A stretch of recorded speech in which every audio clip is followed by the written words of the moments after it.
Hi guys, welcome back to the channel. आइए देख लेते हैं नेक्स्ट वीक में निफ्टी और बैंक निफ्टी किस तरीके से मोमेंटम कर सकते हैं, क्या इंपॉर्टेंट लेवल्स होने वाले हैं। बैंक निफ्टी में आज की लास्ट क्लोजिंग 48,500 के आसपास हमें देखने को मिली है। अभी यहाँ पे अगर आप देखेंगे तो ऊपर से एक करेक्शन माइनर सा देखने को मिल रहा है। अप्रोक्सीमेटली हमने 49,000 का टॉप एक क्रिएट किया हुआ है, उसके बाद 500 पॉइंट नीचे हम ट्रेड कर रहे हैं और आज की जो कैंडल है वो भी बेरिश दिख रही है बिकॉज डे लो के आसपास हम क्लोज करके गए हुए हैं। लेकिन अगर आप थोड़ा सा बड़ा पिक्चर देखेंगे ना, तो यहाँ पे मैंने एक चैनल पैटर्न ड्रॉ किया हुआ। ये चैनल में प्राइस ने ये अपर जो लाइन है इसको मल्टीपल टाइम टेस्ट किया हुआ है। सेम उसी पॉइंट से आपको यहाँ पे एक शार्प सेलिंग देखने को मिल रही है। तो क्या ये इंडिकेट कर रहा है कि हम डायरेक्टली इसको यहाँ तक लेके आने वाले हैं? मे बी और मे नॉट बी। अभी यहाँ पे इसके दो केसेस है। क्यों?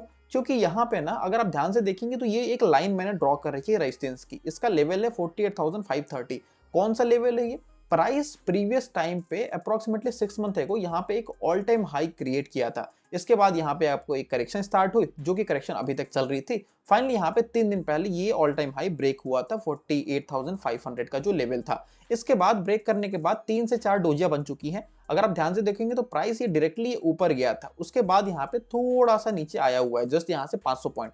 तो ये पॉसिबिलिटी एक बन रही है कि हो सकता है यहाँ पे एक बार थोड़ा सा कंसोलिडेट करे, उसके बाद फिर यहाँ से ऊपर निकल जाए। क्योंकि एक बार जो रेजिस्टेंस होता है वो अगर ब्रेक हो गया तो it turns out to be a support. तो यहाँ पे एक हो सकता है 48,500 400 का जो लेवल्स है ना, ये सारे जो हाइज हमें दिख रहे हैं, अब ये सपोर्ट का काम करें। तो आपको बेरिश तब तक नहीं होना है जब तक ये जो कैंडल है, ग्रीन कैंडल बड़ी वाली, इसका लो क्रॉस ना हो जाए। इसका लो क्या है? 48,000 का राउंड नंबर है। ये लेवल क्रॉस होगा तो ही आप इसको क्लियर कट बेरिश डिक्लेयर करोगे। बिकॉज यहाँ पे जब तक ये जो चैनल है इसका हाफ रेंज आपको दिख रहा है, ये जो पिंक लाइन है, तो इसके ऊपर जब तक है तब तक ये साइडवेज है। हो सकता है 49,000 से लेके 48,400 300 इस जोन में इस वीक कंसोलिडेट कर दे। स्टार्टिंग के 2 से 3 दिन सेकंड हाफ में ऊपर के साइड ब्रेकआउट का कोशिश करेगा। अभी भी कोई बेरिश सिनेरियो मुझे मार्केट में नहीं दिख रहा है। 2 दिन का जस्ट एक हेल्दी सा करेक्शन है। तो जरूरी नहीं है कि ये एक्सटेंड हो सकता है, कंसोलिडेशन में कन्वर्ट हो जाए, उसके बाद यहां से ऊपर भी निकल सकता है। आइए बात कर लेते हैं निफ्टी के। निफ्टी का चार्ट काफी क्लीन दिख रहा है। अगर आप ध्यान से देखेंगे तो ये मैंने जो लाइन लगा रखी है, this is 50 EMA, this is 50 EMA। Price 50 EMA से मल्टीपल टाइम सपोर्ट लेता है, आपको दिख रहा है। एक बार यहां इसने लिया था, एक बार यहां इसने लिया था प्रीवियस करेक्शन में। अभी यहाँ पे टॉप के बाद ऑल टाइम हाई के बाद एक बार जस्ट करेक्शन स्टार्ट हुई है। ये जो लेवल था, ये लेवल जो था 22,519 के आसपास का लेवल है। मैं आपको ड्रॉ कर देता हूं, ये देखिए, ये 22,500 का लेवल है। अभी प्राइस एग्जैक्टली उसी लेवल पे आया हुआ था। तो मैंने आपको ऑलरेडी बता रखा है कि जो भी रेजिस्टेंस होता है, एक बार वो ब्रेकआउट हो जाता है तो ऊपर से वो अब सपोर्ट का काम करेगा। ये लेवल था, यहां से 50 EMA से इसने बाउंस करा।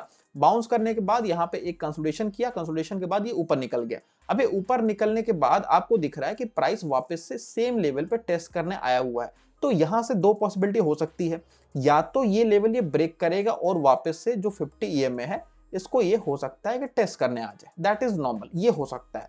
या फिर यहाँ पे जो लेवल था जहां पे आपको दिख रहा है कि एक अब सपोर्ट का ये काम करना चाहिए 22,500, हो सकता है वहां पे एक दो डोजियां बनाए, उसके बाद ये खींच के ऊपर निकाल दे।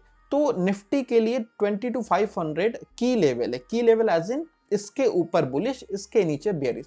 तो इन दोनों केसेस में अगर आप देखोगे तो आप यहाँ पे अभी डिसाइड नहीं कर सकते। आपको कंफर्मेशन कब आएगी?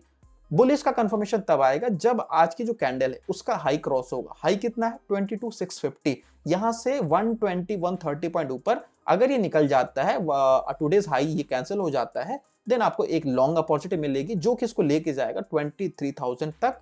लेकिन अगर यहां से एक और बेरिश कैंडल बनती है, ये सारे जो कंसोलिडेशन जोन है ये नीचे के साइड क्रॉस होने लगते हैं, तो भी आपको सेलिंग का मौका नहीं मिलेगा। यहाँ पे थोड़ा सा ट्रेड ही अवॉइड करेंगे। बाइंग तो करनी नहीं है क्योंकि बेरिश जोन है, और सेलिंग भी नहीं करनी है। रीजन कि यहाँ पे जस्ट थोड़ा सा नीचे आपको 50 EMA दिख रहा है, तो यहाँ पे पूरे चांसेस हैं कि एक बार और सपोर्ट लेता आपको दिख सकता है, जैसे प्रीवियस टाइम पे ले रखा है इसने।